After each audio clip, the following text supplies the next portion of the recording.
सामाजिक कार्यकर्ता सोनम वांगचुक की आमरण अनशन आज 19वें दिन में प्रवेश कर गया है। 19 दिनों से भूखे पेट आमरण अनशन पर बैठे हुए हैं। सोनम वांगचुक मंदिर में किसी भगवान के सामने आमरण अनशन पर नहीं बैठे हुए हैं। सोनम वांगचुक की आमरण अनशन के सामने केंद्र की मोदी सरकार और देश की शिक्षा मंत्री धर्मेंद्र प्रधान हैं। सोनम वांगचुक की 19 दिनों की आमरण अनशन की गूंज देश की शिक्षा मंत्री धर्मेंद्र प्रधान की कानों तक पहुंचा है। लेकिन शिक्षा मंत्री धर्मेंद्र प्रधान अपने कानों में हेडफोन लगाकर आवाज़ें तो जरूर सुने होंगे, लेकिन जैसे ही उनके कानों में सामाजिक कार्यकर्ता सोनम वांगचुक की आमरण अनशन की आवाज़ें सुनाई देता होगा तो शिक्षा मंत्री धर्मेंद्र प्रधान मिनट मिनट में ही आवाज़ों को बदल देते होंगे कि मुझे ऐसी आवाज़ सुनना पसंद नहीं है। कॉकरोच जनता पार्टी ने जानकारी दिए हैं कि सामाजिक कार्यकर्ता सोनम वांगचुक की 18 दिनों की आमरण अनशन में उनकी वजन 8.9 किलो से घटकर 57.15 किलो रह गया है। कॉकरोच जनता पार्टी बता रहे हैं कि सोनम वांगचुक की हालत नाजुक है, लेकिन इसी बीच सोनम वांगचुक भी अपने आमरण अनशन को खत्म करने से इनकार कर दिए हैं। सोनम वांगचुक का कहना है कि अगर मैं अपनी भूख हड़ताल को खत्म करता हूं तो इससे क्या बदलाव होगा और सरकार की ओर क्या संदेश जाएगा। सरकार को तो यही लगेगा कि जवाबदेही की जरूरत नहीं है। भूख हड़ताल पर बैठे और उसके बाद कुछ ही समय के बाद अपनी भूख हड़ताल को खत्म कर वापस अपने घर लौट गए। सोनम वांगचुक दूसरी बातें एक हैं कि हमारी हालत इतनी भी ज़्यादा खराब नहीं हुआ है कि अगर 2-4 दिनों तक भूखे पेट रहते हैं तो हमारी आत्मा हमारी शरीर को छोड़ देंगे। सोनम वांगचुक का कहना है कि भूख में अभी इतनी ताकत नहीं हो गया है कि 2-4 दिनों तक हमारी आत्मा हमारी शरीर को छोड़ सकते हैं, यानी कि 2-4 दिनों तक हम मरने वाले नहीं हैं। नमस्कार साथियों, बड़े मुश्किल से आज फिर आप लोगों से जुड़ पा रहा हूँ 18वें दिन, क्योंकि आप लोगों के हज़ारों संदेश आए कि मैं अनशन तोड़ दूँ, कुछ खा लूँ। बड़े बुज़ुर्ग नेतागण आकर मुझे कोई प्यार से कोई गुस्से में बोल रहे हैं और कुछ ने तो अदालत से अपील की है कि सरकार मुझे ज़बरदस्ती खाना खिलवाएं। दो बातें हैं, पहला तो अगर मैं खा भी लूं तो उससे क्या बदलेगा और क्या संदेश जाएगा। सरकार को तो यही संदेश जाएगा कि जवाबदेही की ज़रूरत नहीं है, वो बैठ जाते हैं, वो चले जाते हैं। और दूसरी बात, मेरी हालत कुछ ऐसी भी नहीं है कि मैं 2-4 दिन में मर जाऊं। बहुत सारे मेडिकल टेस्ट होते रहे हैं, रिजल्ट्स काफ़ी नॉर्मल है 18 दिन के अनशन के लिए। आज ईसीजी भी हुआ, बुरा नहीं है, तो इसलिए मैं अभी कई दिन चल सकता हूँ। हाँ, कमज़ोरी है, मेरे मसल्स ख़त्म हो रहे हैं, मगर मेरा दिल और कोर अभी भी ठीक चल रहा है। तो इसलिए सिर्फ अनशन तोड़ने को कहने के बजाय मैं आप लोगों से विनती करूंगा कि आप भी एक छोटा कदम उठाएं।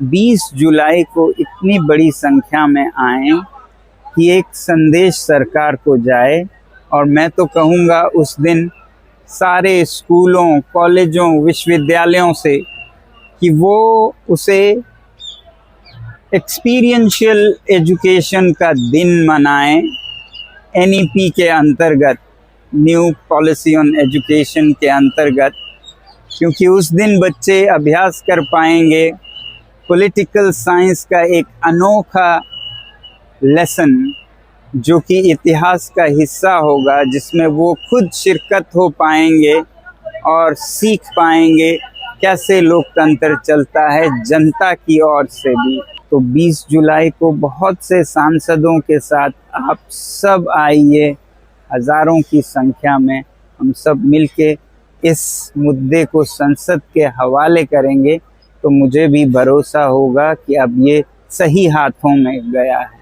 कॉकरोच जनता पार्टी से लेकर सोनम वांगचुक सभी से बड़ी मात्रा में अपील किए हैं कि 20 जुलाई को संसद की ओर मार्च करें। 20 जुलाई को संसद की ओर मार्च करेंगे, लेकिन बड़े बड़े मंत्रियों के घेराव करेंगे, तब जाकर पेपर लीक हुआ है उसको लेकर कोई सॉल्यूशन निकलकर सामने आएगा। इसमें शिक्षा मंत्री से लेकर बीजेपी के सांसद निशिकांत दुबे और केंद्रीय मंत्री गिरिराज सिंह जो सदन में कांग्रेस पार्टी के ऊपर शिकंज कसने में कोई कमी नहीं करते हैं, ऐसे मंत्रियों को संसद के बाहर घेराव कर सरकार के ऊपर दबाव बनाना होगा। प्रधानमंत्री मोदी की सबसे बड़े हनुमान कहे जाते हैं चिराग पासवान, जो युवाओं के प्रति अपने आप को सबसे बड़ा नेता बताते हैं, लेकिन जब युवाओं की पेपर लीक होता है तो चिराग पासवान अपनी ही सरकार और शिक्षा मंत्री के ऊपर दबाव बनाते हुए दिखाई नहीं देते हैं। प्रधानमंत्री मोदी 20 जुलाई को सदन पहुंचेंगे कि नहीं पहुंचेंगे इसकी भी कोई भी जानकारी नहीं है, क्योंकि लोकसभा के स्पीकर ओम बिरला पहले ही स्थिति को देखते हुए प्रधानमंत्री मोदी को जानकारी दे देते हैं कि आप सदन नहीं आइएगा, न तो आप पर जानलेवा हमला हो सकता है।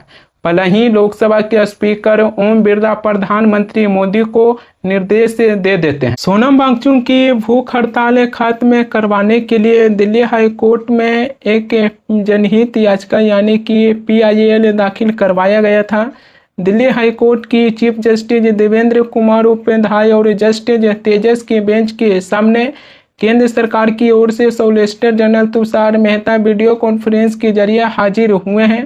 केंद्र सरकार ने दिल्ली हाई कोर्ट को बताया है कि प्राइवेट डॉक्टर सोनम वांगचुक की जांचें कर रहे हैं। जब कभी अदालत की तरफ से इजाज़त दी जाती है तो सरकारी डॉक्टर भी सोनम वांगचुक की देखरेख में उपलब्ध रहेंगे।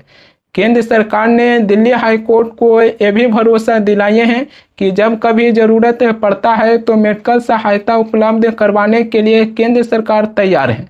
केंद्र सरकार की यही बातें दिल्ली हाई कोर्ट को भी पसंद आया है। दिल्ली हाई कोर्ट की तरफ से कहा गया है कि किसी भी नागरिक की जान मूल्यवान है, उसकी जान बचाने के लिए सरकार और प्रशासन सभी को प्रयास करना चाहिए।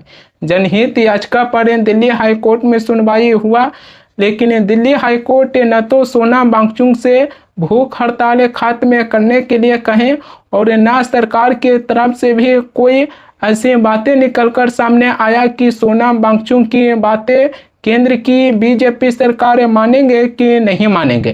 केंद्र सरकार की तरफ से दिल्ली हाई कोर्ट को जो सुझाव दिया गया कि हम सोनम वांगचुक की मेडिकल सहायता उपलब्ध करवाने के लिए राजी हैं। अदालत को यह बातें अच्छा आया और इसी पर अपनी फैसला सुना दिए। कॉकरोच जनता पार्टी के संस्थापक अभिजीत दीपके और सोनम वांगचुक को विपक्षी पॉलिटिकल पार्टी के तरफ से लगभग हर एक पॉलिटिकल पार्टी अपनी समर्थन दिए हैं। तृणमूल कांग्रेस से लेकर चाहे शिवसेना यूबीटी हो, आम आदमी पार्टी हो, चाहे समाजवादी पार्टी के मुखिया अखिलेश यादव दिल्ली की जंतर मंतर पर जाकर अभिजीत दीपके और सोनम वांगचुक को अपनी समर्थन नहीं दिए हैं, लेकिन अखिलेश यादव सोनम वांगचुक से फ़ोन पर बातचीत कर अपनी समर्थन दे दिए हैं।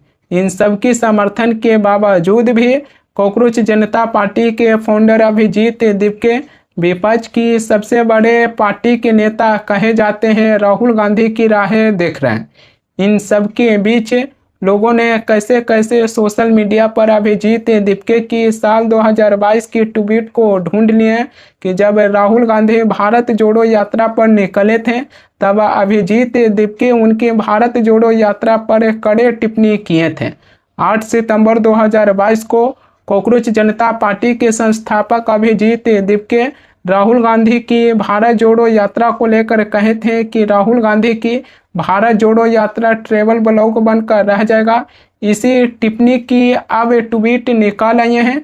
लोग अभिजीत दीपके से सवाल पूछ रहे हैं कि राहुल गांधी की भारत जोड़ो यात्रा को लेकर टिप्पणी किए हैं, क्या इसी वजह से विपक्ष के नेता राहुल गांधी दिल्ली की जंतर मंतर पर जाकर अभिजीत दीपके और सोनम वांगचुक को अपनी समर्थन नहीं दिए हैं?